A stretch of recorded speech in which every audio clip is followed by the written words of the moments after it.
asalaamaaleykum mbokk internet Référence Actu dal ak jàmm ci seen beneen numéro 77 comme ni ñu ko faral di defee chaque semaine di waxtaan ci actualité yi nga xam ne ñoo gën a marqué semaine bi ma feggoo ko sama confrère Mouhamadou Cissokho ba bàyyi ko mu nuyu. Omar maa ngi lay nuyu di nuyu suñu téléspectateurs yi ñuy suivre ak internet yi ñuy suivre ci Référence Actu di leen dalalaat ci seen émission 77. comme ni nga ko waxee 77 émission la bi nga xamante ne mooy reprendre actualité yi nga xamante ñoo gën a marqué semaine bi. ñu yëg nag démb le décès vraiment bu bett sénégalais yëpp muy le doyen des juges Samba Sall bi nga xamante ne moo hérité dossier Ousmane Sonko gannaaw ba ko le juge Mamadou Seck joxe noo jàngatee décès bi ak circonstance bi ak actualité bi nga xamante ne mooy nekk le cas Ousmane Sonko. décès bi bon dañuy wax inna lillahi wa inna ilayhi rajiun ndax ñun ñëpp xam nañ fa la ñuy mujj te décès bi peut-être mu bette rek mais c'était quelque chose de d'inéluctable dans la vie d'une personne. nit ku juddu dafay faatu. di reprendre li waa ji waxoon rek waaye di ko waxaatee ne nañu koo fi gis rek ancien spermatozoïde la waaye futur cadavre la. waaw léegi nag décès. Qui dit doyen des juge premier cabinet d'instruction bu tribunal grande instance de Dakar di Samba Sall dañ koy jaale ay mbokkam di ko jaale la famille judiciaire di ko jaale tout le Sénégal ndax moom dafa doon liggéey mu yore ay dossiers si diiru 10 ans yi Macky Sall yi président Macky Sall dossier presque yi gën a tàng yu bëri jaar na ci loxoom Aïda Ndiong John Seck tey Ousmane Sonko yóbbu na fi kii Marius Sagna ñu bëri bañ nañ ko ba turam sax dañ ko doon méngaleeg par doyen des juges ñu bëri mag lañ ko tegoon waaye mu nekkoon ci liggéeyam nit nag bu nekkee ci liggéeyam des gens peuvent être d'accord ou ne pas être d'accord mais nañ reconnaître que ci mission la nekkoon te quelqu'un qui est fidèle à sa mission mun na bañ a neex ñëpp ñu koy jaale waa di ko te di wax ni boo jëlee son parcours le parcours dañuy xam ni kii c'est un homme boo xamante ne de conviction parce que avocat la woon mu dem doy ko mu dem defaat concours ENA génn nekk juge kon c'est quelqu'un boo xam ne il est perfectionniste c'est un amoureux du droit moo lay yóbbu loolu yëpp te it dégg nañ seede ñu ko jege nekk nee nañ ku jullite la woon kon loolu tax na ñu koy jaale di ko jaalewaat Sénégal yëpp nag te ñuy bàyyi di réfléchir avec nos cœurs c'est des combats de principe moo ñuy boole entre Sénégalais après on retourne être frère. gannaaw jaale bi ñu koy jaale mbokkam yëpp mais ma gën a avancé wu ci le cas bi mu yoroon muy l'affaire Ousmane Sonko Adji Sarr dégg nañ démb ci conférence des ministres bi nga xamante ne ministre Sidiki Kaba était là-bas mu ngi doon insister di confirmer les Sénégalais que procès dina am bel et bien et justice se prononcera sur l'affaire est-ce que tey génn àdduna bi du changer lay doon. je pense. damay ñëw d'abord si la déclaration du ministre des forces armées di Sidiki Kaba moom moo la gën a xam Sidiki Kaba qui est un avocat international en tant que ministre des forces armées c'est pas lui de dire que ni procédé am wala do am moo ko gën a xam il faut qu'on arrête c'est pas que il faut que ñu bàyyi partisanerie ñu limiter ko à sa plus simple expression. xam nga li président Macky Sall waxoon l'opposition dama koy réduire à sa plus simple expression xam nga lu mu war a réduire à sa plus simple expression mooy la partisanerie mooy parparloo baaxul ñu ngi nekk di dalal xel yi di dalal xol yi moom ministre Sidiki Kaba ñëw di joxoñ Sonko direct gis nga après la réaction des gens de M2D. gis nga docteur Cheikh Tidiane Dièye nee na ñoom génnee nañ seen mémorandum ñun tam nañu génnee suñu mémorandum xam nga lu muy nekkaat sànnante xeer. est-ce que tey kilifa diine yi ñu leen ñaanoon est-ce que ñoom ñu ngi warlu ak loolu parce que tey gannaaw coow li gis nga dinañ am nañ ci rôle bu am important ñoom ñoo tax climat bi apaisé ñu bëgg a yëngalaat affaire yi. gis nga tey c'est le moment. gis nga Omar il faut que ñuy waxante dëgg gis nga kilifa diine yu ñu am suñu ni ñu tëggee suñu république jëlu leen en compte mais ñoom ñoo yore yuqu mooy la quintessence de cette république là mooy askan bi ñoom ñoo yore seen ñoo askan bi ñoom lañ gën a faral que ñeneen te joxuñu leen seen cër ku nangu ñi nangu ñëpp dugg nangu seeni ordre ils l'ont fait malgré eux du côté du pouvoir malgré eux parce que mu président Macky Sall musul reculer nii tey mu reculer ba sës ci miir bi ñu ne ko kaay waxtaan jàmm mu waxtaan jàmm l'opposition occasion bi xalaatutuñ ko woon parce que le gars il les a tellement malmenés que musuñu am lii bu mel nii ñu ñëw ñu wax ñu xam nañ ni ku fi bañoon dégg ndigal boobu noonu ba mettre à dos xalif yooyu yow ak Sénégalais yéen a ko voilà léegi kon gëmuñu ko mais ils ont intérêt bu ñu ko gëmul ñun fi ñoo nekk ils ont intérêt parce que le Sénégal le seul pouvoir qui vaille c'est celui du peuple. c'est celui du peuple gis nañ le président Macky Sall gannaaw coow li bu mu amee yëngu-yëngu yi mu amee yàq-yàqu yu bëri Sénégal mu génn wax ak jeunes yi ne je vous ai compris récemment ci 3 avril bi des discours à la nation yokku na ndimbal wala apport bi mu bëggoon indi ci wàllu emploi de 350 milliards yóbbu na plus de 400 milliards est-ce que tey jii nii jàpp nga ni démarche bi état employé ak structure yi war a financer former jeunes yi est-ce que jàpp nga ni loolu mën na réussir. bon man damay wax benn affaire xam nga lu ma gëm. dafa am ñaar yoo xam ne dama ko gëm te bokkuma ak sénégalais yi yu bari bu njëkk mooy man gëwuma ni ñëpp war a def étude supérieure gëmuma ko. moi je crois pas ça gëmuma ni it état moo ñuy jox liggéey gëmuma je crois pas ça moo tax musuma sonal maintenant le président de la République je vous ai compris super je le félicite parce que loolu day wane grandeur nit mais vous avez compris le peuple parce que loolu boo ko waxee aveu d'échec la quand même on vous a élu en 2012. est-ce que vous pensez que c'est trop tard. Non je dis pas xam nga il n'est jamais trop tard pour bien faire. man loolu moo tax ma ne j'apprécie que mu wax loolu quoi 2012 lañ la fal ba léegi ñu naan la doon wax yow affaire yi doxul de nga ne man dara morceau bu xonk du ma ko gis bërgi démb 31 décembre fa yàggul fii la taxaw ñu koy wax affaire troisième mandat xamuñu wax de manière arrogant quoi c'était très arrogant pour man sama analyse personnelle mu ne man comparé boobu à Birima ba ca benn baram ba ca benn baat boo waxee balaa moo waxati déwén xam nga loolu kay Birima c'était quoi c'était un roi c'était un damel. Damel oui. c'était un damel. yow pas la démocratie. c'était un damel. gis nga boo defee approchement nga def une analyse approfondie de la mentalité de quelqu'un qui se compare à un damel da ngay tiit. tu ne verras jamais de l'opposition. da ngay tiit gis nga yàlla moo ne dama leen di jox nguur dama leen ni moom mooy yàlla mooy nguur moom mooy nguur c'est pas mooy borom nguur mais moom mooy nguur. jox la ko mais bu doyee dama koy biif. waxul dama koy nangu xam nga nangu mooy la andi sama yëpp nga jox ma ko correctement biif mooy dama koy xëcc. et yàlla loolu xam nga ban buur la koy defal buur bu yërëmul ay askanam et man j'ai l'impression que ni président Macky Sall yàlla may na ko chance mu gis ni ñi mu jiite mere nañ ko il a la chance de rectifier beneen chance bi ko yàlla may président Macky Sall yàlla may na ko xam nga Senghor dafa joxe le pouvoir en 81. Abdou Diouf mais organisé wul élection.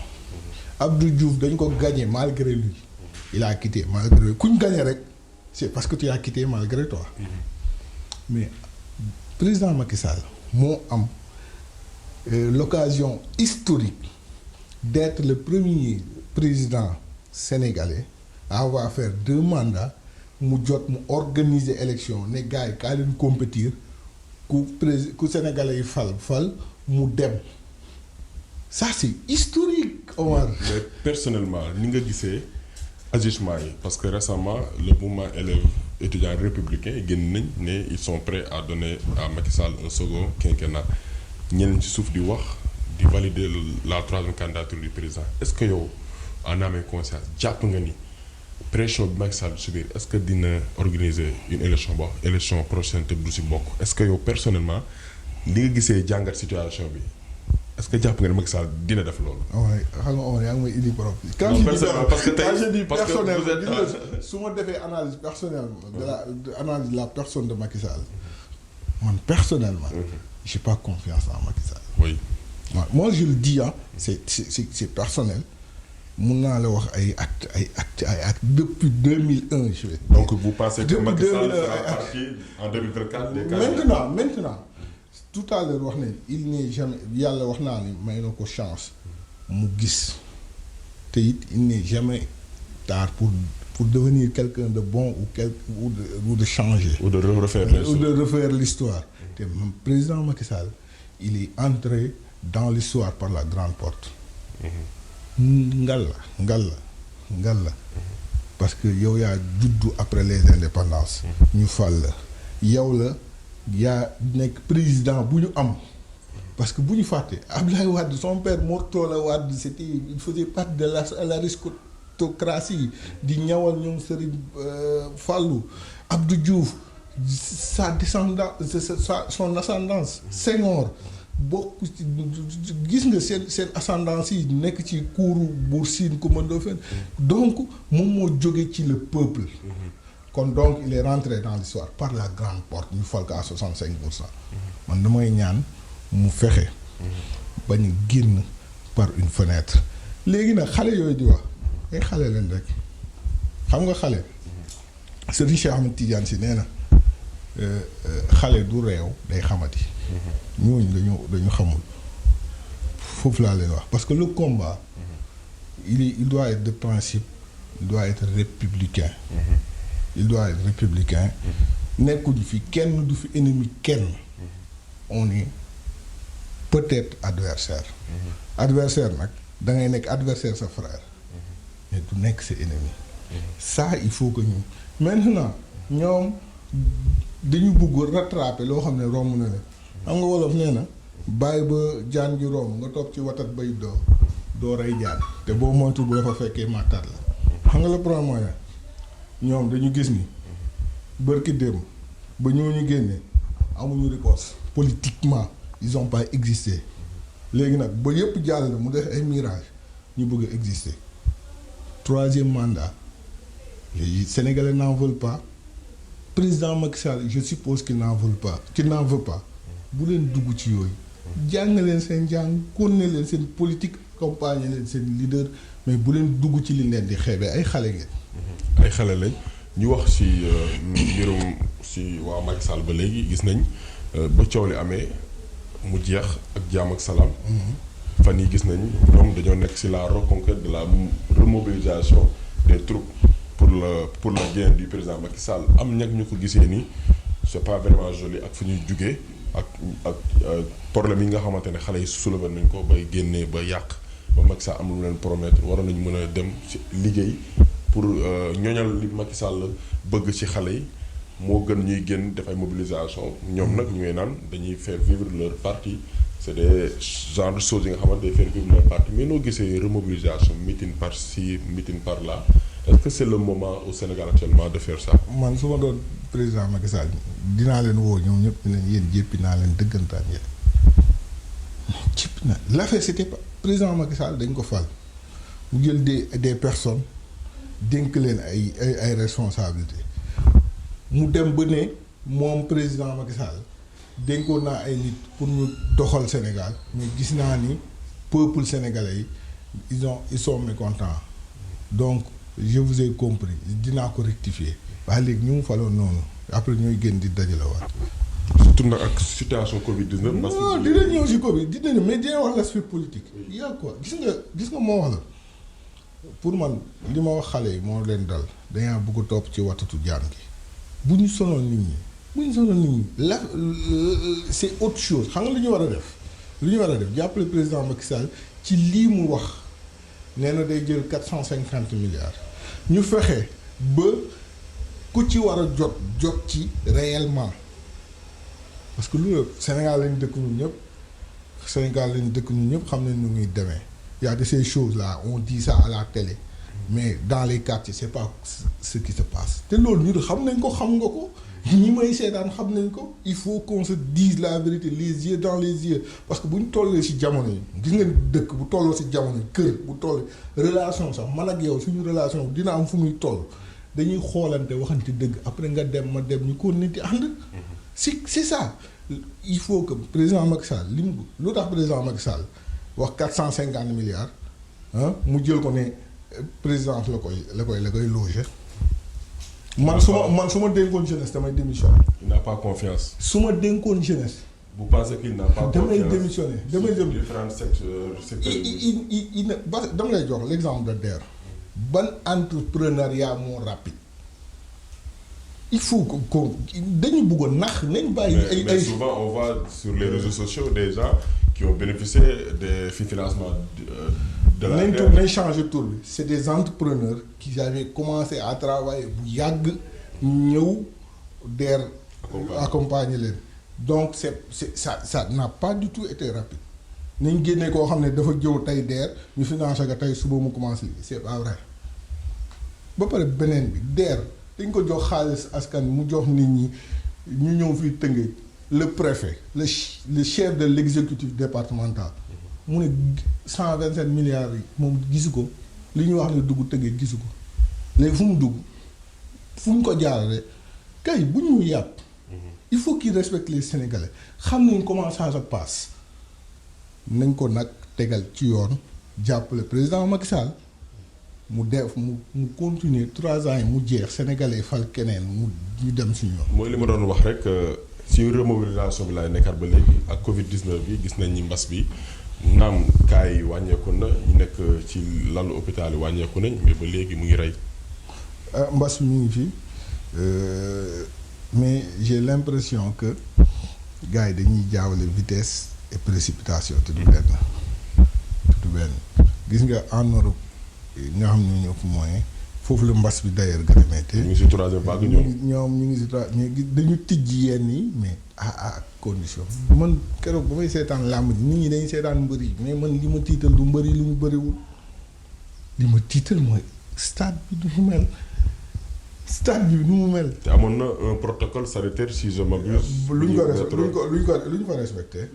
lu ñu fa respecté jóg à part ça meeting yi ñuy organiser lu ñu fa respecté c'est quoi un protocole sanitaire xam nga nee naa la man dangay wax protocole sanitaire nga ñëw man jànguma école nga ñëw naa am protocole sanitaire dama naa la Omar demal foo yi luy protocole sanitaire doo ma bàyyi masque laay takk su ma sonnee ma wàccee ko c'est ça la réalité yow xam nga ko man xam naa ko man ak yow ci bus yi la ñuy dugg ci kalandoo yi lan lañ fay gis da ngay jóge sa kër ba fii yow rek yaay tax masque ñaata yoon nga ko fi jooytu damay jóge sama kër ba fii dugg ci oto li may bokk ak oto sama kër ak fii dina mat 100 personnes mais 15 personnes duñ fa tax masque nañ continuer gis nga la guerre le combat continue et man nañ ma jàngal booy xeex tant que tu n'as pas achevé ton adversaire sa xeex ji sa combat jeexagul. lu ñuy wax ci beneen point muy les propos indécis yi nga xamante ne récemment ñu koy dégg fii Sénégal ki ko nag gën a amplifier mooy le journaliste si je peux l'appeler ainsi Madiambal Diagne. si benn chronique am mu def tollé ba affaire bi jël beneen tournure à l'université naam c'est un cas un peu différent mais ba jéem nañ ko dugal ci affaire bi ba jàpp ne loolu la ñëpp ngi génn ak di wax mais gis nañ ni loo xamante ne dafa dépasser les bornes parce que comme li nga ko doon wax on peut être des adversaires mais pas des ennemis te Sénégal wax dëgg ne yàlla wàllum waaso yi man de ba ma xàmmee ba léegi raar na ma koy dégg ñu koy soulever au Sénégal. gis nga Omar xam nga ñun lan ñu war a jàng minimiser ku tekkiwul dara dañ ko war a jàng ak wax ju tekkiwul dara il faut ñu jàng di ko def dafa am solo Omar am na wax yoo xamante ne parfois yow da nga koy dénoncer pour yow da nga koy dénoncer or que yow yaa ngi koy amplifier parce que nag bu ñu fàttee l'histoire d'Aguène et de Diambogne.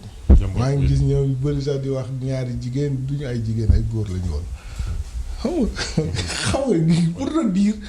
les noms qui portent les deux bateaux. Voilà ce sont les ancêtres des Joola et des Séeréer.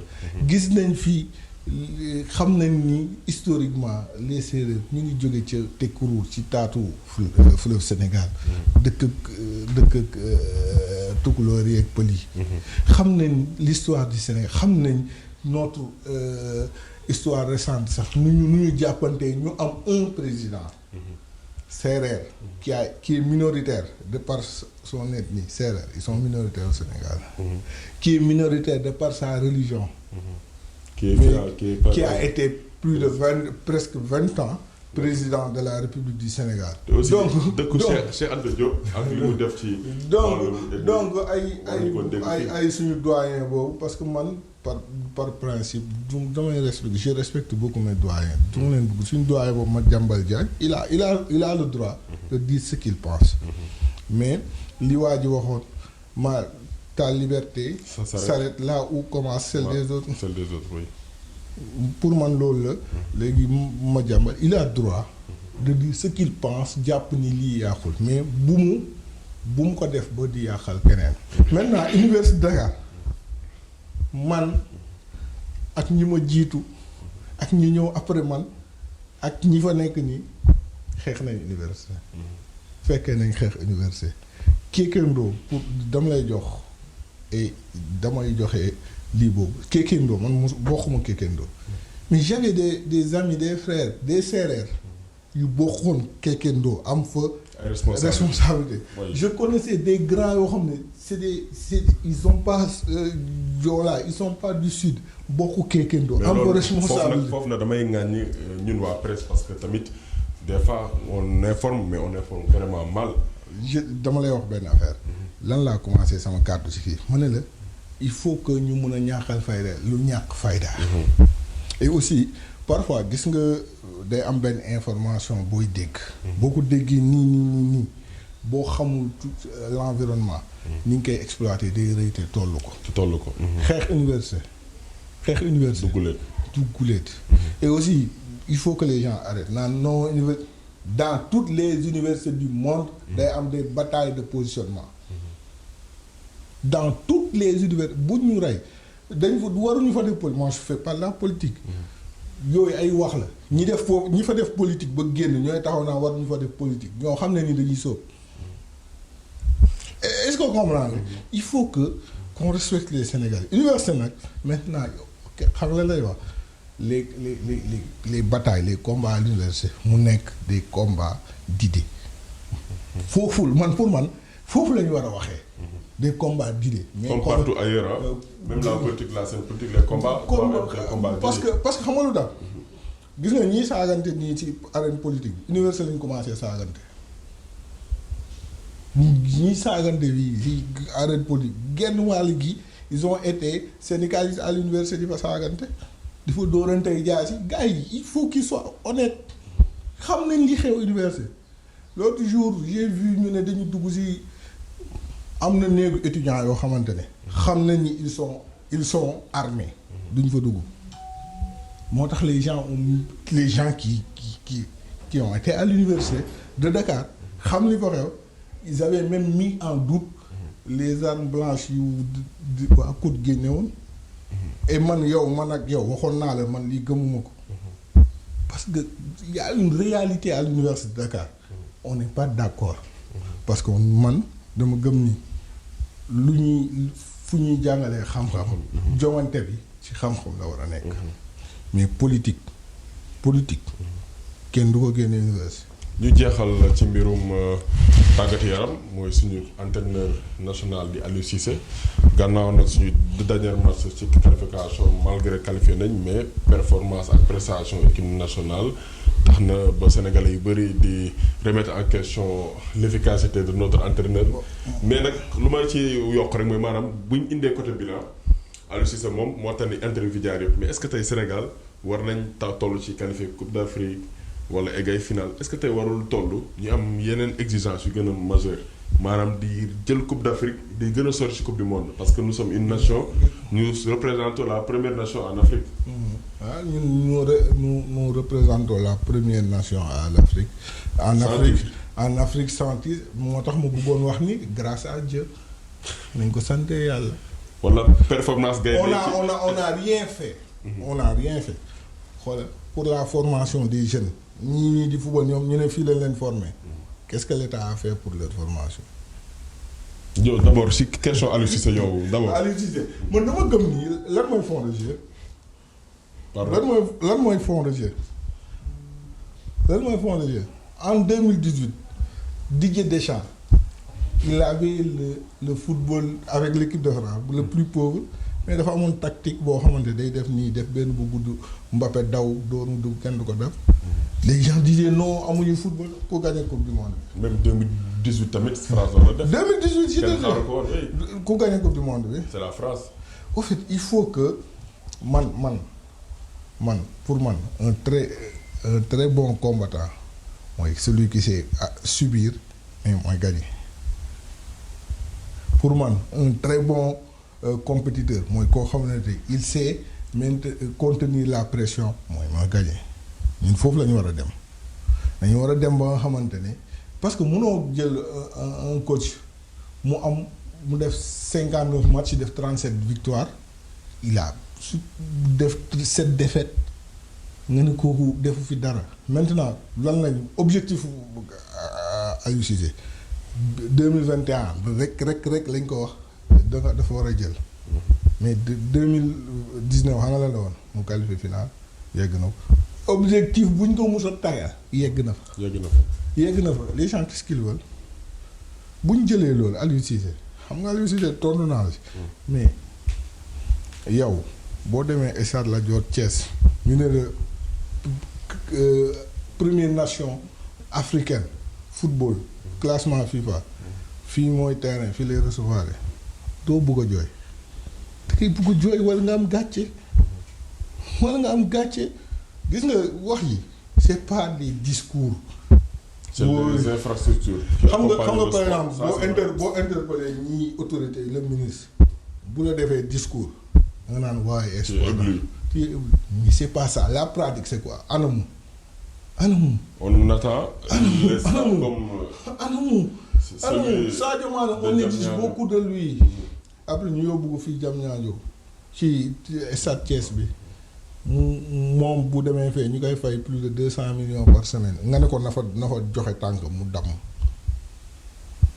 pourquoi fu mu ko teg c'est pas ça le patriotisme ça c'est pas ça le patriotisme il faut que xale yi dama lay jox France xale yi bas âge leen état bi di teg ay structure teg benn structuration teg benn stratégie ba ngay dugg Clairefontaine fu ñu toll ñu koy wàññi.